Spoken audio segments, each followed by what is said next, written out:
प्रेयसीला मारहाण करीत कारची धडक देत जखमी केल्याचा प्रकार उघड होऊन 3 दिवस उलटले तरी अश्वजित गायकवाड याच्यावर पोलिसांनी कारवाई केलेली नाही। पीडित तरुणीने समाज माध्यमांवर न्याय देण्याची मागणी केली आहे।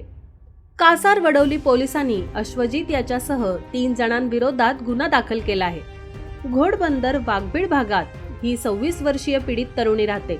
ही नवी मुंबई परिसरात सलूनचा व्यवसाय करते।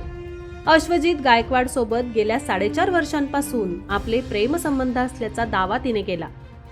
11 डिसेंबर रोजी पहाटे 4:30 वाजण्याच्या सुमारास एका हॉटेल जवळ तिला भेटण्यास बोलवलं।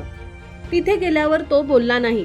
यातूनच झालेल्या वादातून त्याने तिला शिवीगाळ व मारहाण केली, तसेच डाव्या हाताला चावा घेतला। त्याचा मित्र रोमिल पाटील यांनीही शिवीगाळ केली। यानंतर अश्वजितच्या कारमध्ये ठेवलेली बॅग व मोबाईल घेत असताना कार चालक सागर शेडगे याने तरुणीला कारने धडक दिली। यात उजव्या पायाला गुडघ्याचे खालील हाड मोडले, तसेच शरीरावर दुखापत झाल्याने तरुणीने आपल्या तक्रारीत म्हटलं आहे।